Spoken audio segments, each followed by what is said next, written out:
All thought impulses, intended for transmutation into their physical equivalent, voluntarily planted in the subconscious mind, must pass through the imagination and be mixed with faith. The mixing of faith with a plan or purpose intended for submission to the subconscious mind may be done only through the imagination. From these statements, you will readily observe that voluntary use of the subconscious mind calls for coordination and application of all the principles. You are preparing yourself to influence and control the inner audience of your subconscious mind in order to hand over to it the desire for money, which you wish transmuted into its monetary equivalent.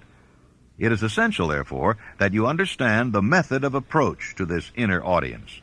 You must speak its language, or it will not heed your call.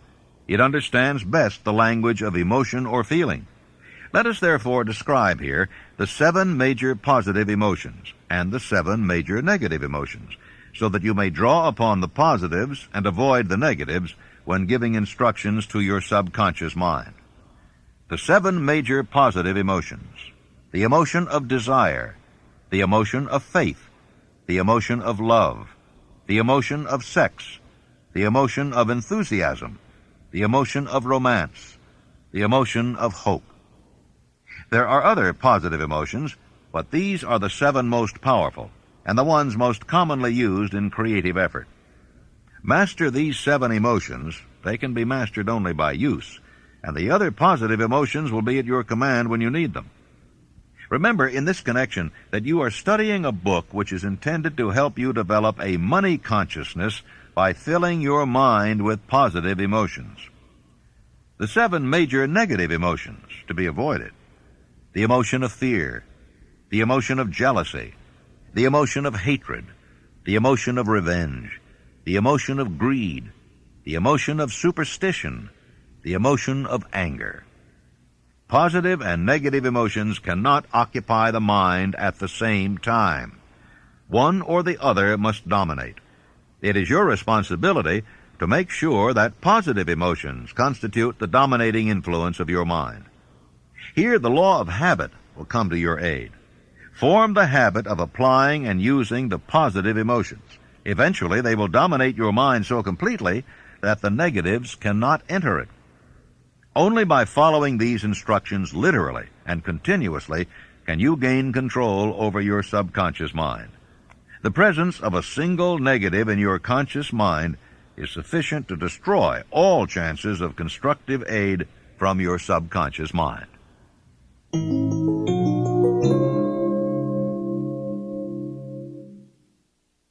The brain, a broadcasting and receiving station for thought, the 12th step toward riches.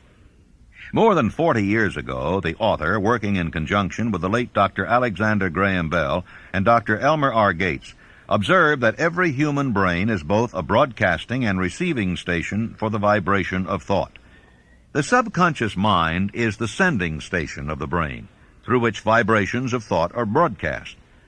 The creative imagination is the receiving set, through which the energies of thought are picked up. Along with the important factors of the subconscious mind and the faculty of the creative imagination, which constitute the sending and receiving sets of your mental broadcasting machinery, consider now the principle of autosuggestion, which is the medium by which you may put into operation your broadcasting station. Through the instructions described in the chapter on autosuggestion, you were definitely informed of the method by which desire may be transmuted into its monetary equivalent. Operation of your mental broadcasting station is a comparatively simple procedure. You have but 3 principles to bear in mind and to apply when you wish to use your broadcasting station: the subconscious mind, creative imagination, and autosuggestion. The stimuli through which you put these 3 principles into action have been described, and the procedure begins with desire. The greatest forces are intangible. Through the ages which have passed, man has depended too much upon his physical senses, and has limited his knowledge to physical things, which he could see, touch, weigh, and measure. We are now entering the most marvelous of all ages, an age which will teach us something of the intangible forces of the world about us. Perhaps we shall learn, as we pass through this age, that the other self is more powerful than the physical self we see when we look into a mirror. Sometimes men speak lightly of the intangibles, the things which they cannot perceive through any of their five senses, and when we hear them, it should remind us that all of us are controlled by forces which are unseen and intangible. The whole of mankind has not the power to cope with nor to control the intangible force wrapped up in the rolling waves of the ocean. Man has not the capacity to understand the intangible force of gravity, which keeps this little earth suspended in space, and keeps man from falling from it, much less the power to control that force. Man is entirely subservient to the intangible force which comes with a thunderstorm, and he is just as helpless in the presence of the intangible force of electricity.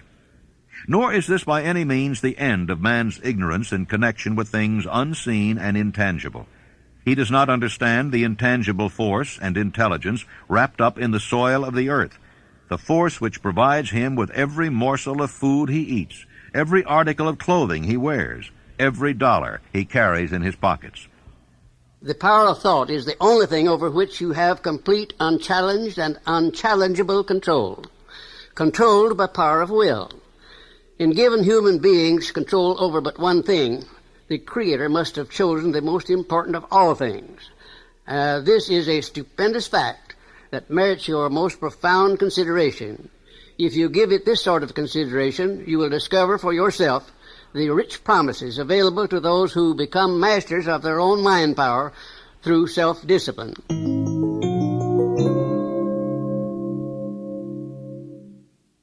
The sixth sense, the door to the temple of wisdom, the 13th step toward riches. The 13th principle is known as the sixth sense, through which infinite intelligence may and will communicate voluntarily without any effort from or demands by the individual. This principle is the apex of the philosophy. It can be assimilated, understood, and applied only by first mastering the other 12 principles. The sixth sense is that portion of the subconscious mind which has been referred to as the creative imagination. It has also been referred to as the receiving set, through which ideas, plans, and thoughts flash into the mind. The flashes are sometimes called hunches or inspiration. The sixth sense defies description. It cannot be described to a person who has not mastered the other principles of this philosophy, because such a person has no knowledge and no experience with which the sixth sense may be compared. Miracles of the sixth sense.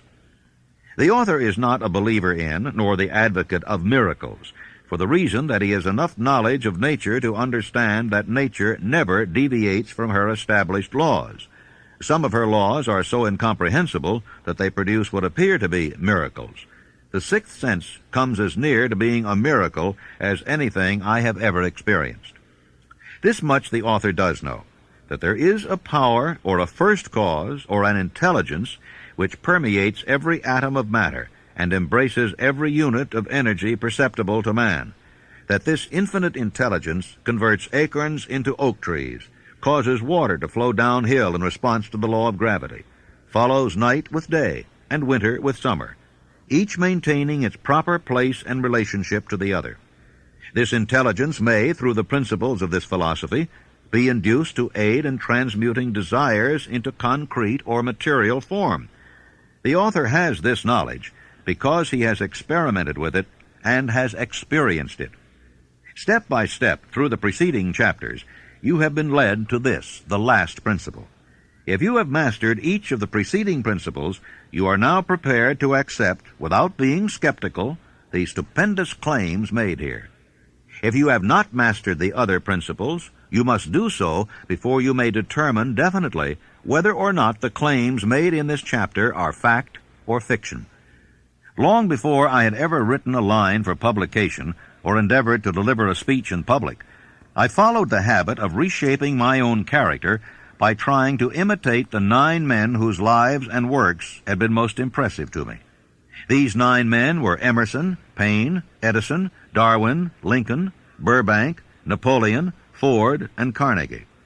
Every night, over a long period of years, I held an imaginary council meeting with this group whom I called my invisible counselors. I had a very definite purpose in indulging my imagination through these nightly meetings.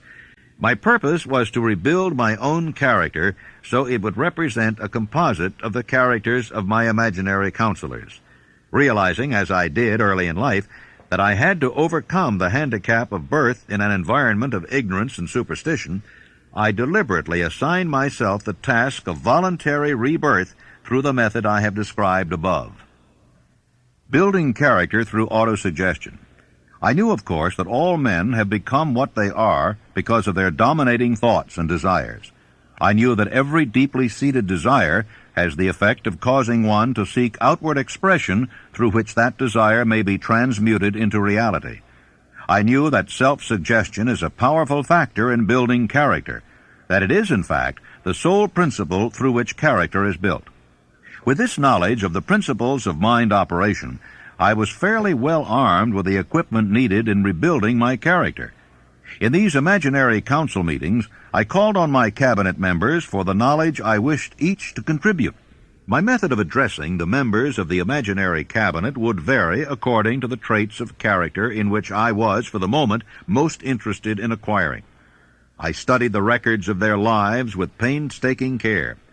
After some months of this nightly procedure, I was astounded by the discovery that these imaginary figures became apparently real. Each of these 9 men developed individual characteristics which surprised me. For example, Lincoln developed the habit of always being late, and then walking around in solemn parade. He always wore an expression of seriousness upon his face. Rarely did I see him smile. That was not true of the others. Burbank and Payne often indulged in witty repartee which seemed at times to shock the other members of the cabinet. These meetings became so realistic that I became fearful of their consequences and discontinued them for several months. The experiences were so uncanny, I was afraid if I continued them, I would lose sight of the fact that the meetings were purely experiences of my imagination. This is the first time that I have had the courage to mention this. Heretofore, I have remained quiet on the subject, because I knew from my own attitude in connection with such matters that I would be misunderstood if I described my unusual experience. I have been emboldened now to reduce my experience to the printed page, because I am now less concerned about what they say than I was in the years that have passed. Lest I be misunderstood, I wish here to state most emphatically that I still regard my cabinet meetings as being purely imaginary, but I feel entitled to suggest that while the members of my cabinet may be purely fictional, and the meetings existent only in my own imagination, they have led me into glorious paths of adventure, rekindled an appreciation of true greatness, encouraged creative endeavor, and emboldened the expression of honest thought. Tapping the source of inspiration. Somewhere in the cell structure of the brain is located an organ which receives vibrations of thought ordinarily called hunches. So far, science has not discovered where this organ of the sixth sense is located, but this is not important. The fact remains that human beings do receive accurate knowledge through sources other than the physical senses. Such knowledge generally is received when the mind is under the influence of extraordinary stimulation. Any emergency which arouses the emotions and causes the heart to beat more rapidly than normal may, and generally does, bring the sixth sense into action. Anyone who has experienced a near accident while driving knows that on such occasions the sixth sense often comes to one's rescue and aids by split seconds in avoiding the accident. My original purpose in conducting council meetings with imaginary beings was solely that of impressing my own subconscious mind through the principle of autosuggestion with certain characteristics which I desired to acquire. In more recent years, my experimentation has taken on an entirely different trend. I now go to my imaginary counselors with every difficult problem which confronts me and my clients. The results are often astonishing, although I do not depend entirely on this form of counsel. The starting point of all achievement is desire. The finishing point is that brand of knowledge which leads to understanding of self, understanding of others, understanding of the laws of nature, recognition and understanding of happiness. This sort of understanding comes in its fullness only through familiarity with and use of the principle of the sixth sense. Before you can put any portion of this philosophy into successful use, your mind must be prepared to receive it. The preparation is not difficult. It begins with study, analysis, and understanding of three enemies which you shall have to clear out: indecision, doubt, and fear. The sixth sense will never function while these three negatives, or any one of them, remain in your mind. The members of this unholy trio are closely related. Where one is found, the other two are close at hand.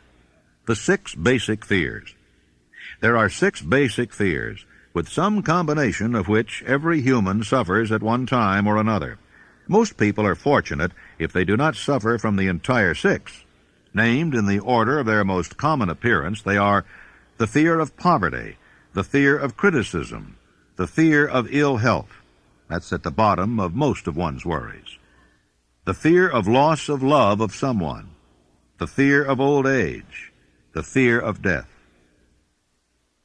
All other fears are of minor importance. They can be grouped under these 6 headings. Fears are nothing more than states of mind. One state of mind is subject to control and direction. Man can create nothing which he does not first conceive in the form of an impulse of thought. Following this statement comes another of still greater importance, namely, man's thought impulses begin immediately to translate themselves into their physical equivalent, whether those thoughts are voluntary or involuntary.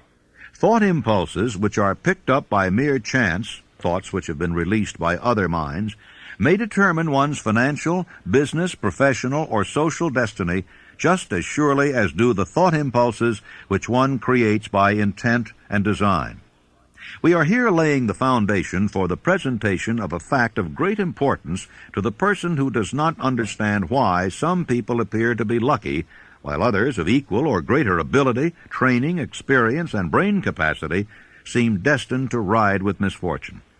This fact may be explained by the statement that every human being has the ability to completely control his own mind.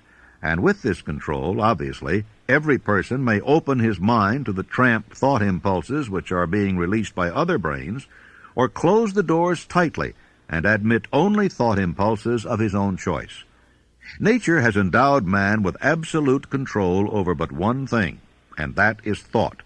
This fact, coupled with the additional fact that everything which man creates begins in the form of the thought, leads one very near to the principle by which fear may be mastered. If it is true that all thought has a tendency to clothe itself in its physical equivalent, and this is true beyond any reasonable room for doubt, it is equally true that thought impulses of fear and poverty cannot be translated into terms of courage and financial gain. The 6 basic fears become translated into a state of worry through indecision. Relieve yourself forever of the fear of death by reaching a decision to accept death as an inescapable event. Whip the fear of poverty by reaching a decision to get along with whatever wealth you can accumulate without worry.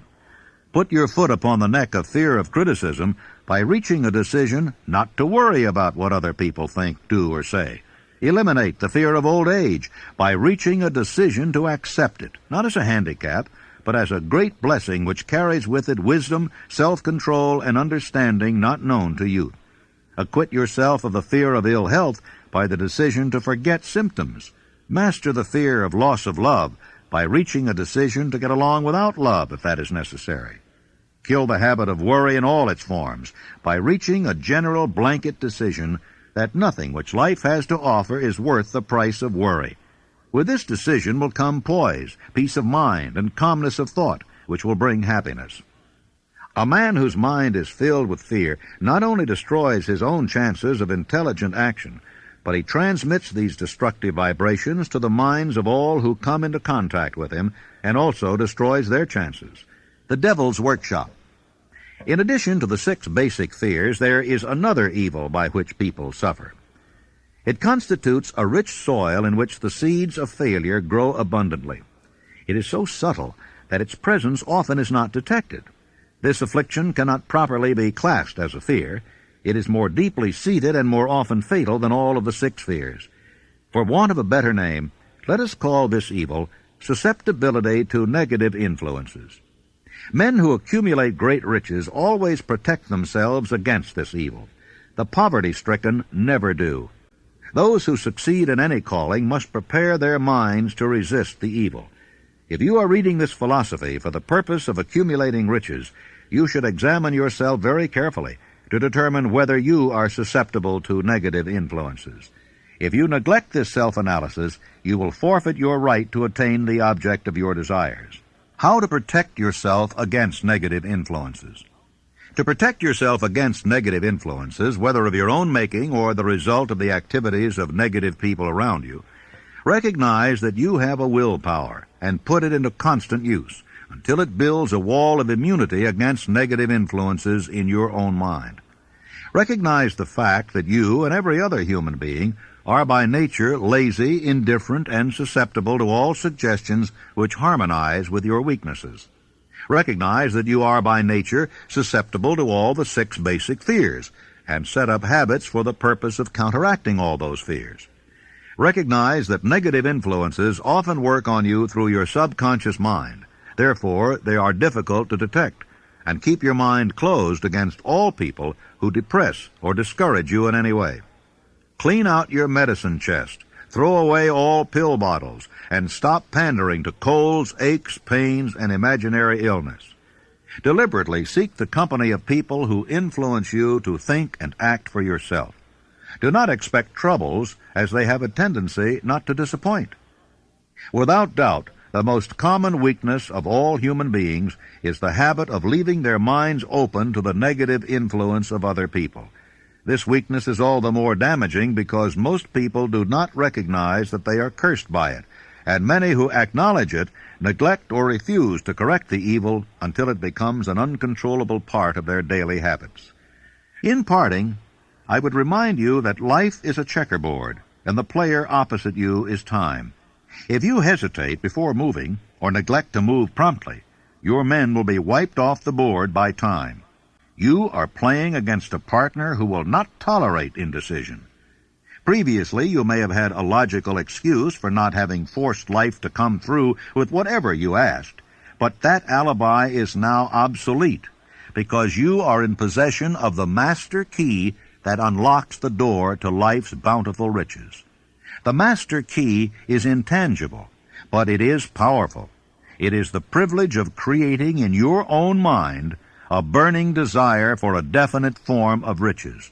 There is no penalty for the use of the key, but there is a price you must pay if you do not use it. The price is failure. There is a reward of stupendous proportions if you put the key to use. It is the satisfaction that comes to all who conquer self and force life to pay whatever is asked.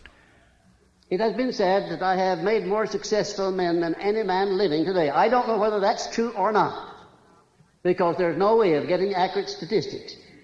But ladies and gentlemen, when I take inventory of the people that I do know who started at scratch and have become millionaires, and some of them not quite that much money, but become profoundly successful, I recognize that I have created a philosophy here through the good work of Mr. Carnegie that's been a benefactor to the world, not only to those who are living now, but to those who are not yet born. When Mr. Carnegie sold me on organizing this philosophy, he said, I'm going to give away my money before I die as fast as I can find ways and means of giving it away without doing damage. And as you, of course, know, he did just that. He gave it away for educational purposes, libraries, foundations for the maintenance of peace, and in every way that he could conceive. But he said, by far the greatest part of my riches I am entrusting to you to take to the people of the world in the form of the know-how through which I gain my money. And he said, if you carry through the trust and perfect your job, as I sincerely believe you will, you'll live to see the time when you're far and away richer than I am, and when you will have made many more successful men than I have ever made. And ladies and gentlemen, when Mr. Carnegie made that statement, it was just too much for me to swallow. I thought, well, Mr. Carnegie has never flattered me before. He's never said anything that didn't turn out to be right, but that's just one of those things that never could happen. I have already made thousands of times more successful men than Mr. Carnegie ever had. thousands of times, and I'm still in the process of making. You know, ladies and gentlemen, during those 20 years of research that I put into the building of this philosophy, I ran into some very profound facts and truths. And one of them consists in this fact, that when a great crisis comes over the world, there always comes out some unknown with the formula for dissolving that crisis. Like Abraham Lincoln, for instance, in the time of need, when this country was about to be split asunder by internal strife. By George Washington preceding Lincoln. By Franklin D. Roosevelt at the time when the people were stampeded with fear and they were standing in great lines to draw their money out of the bank. And I sometimes wonder if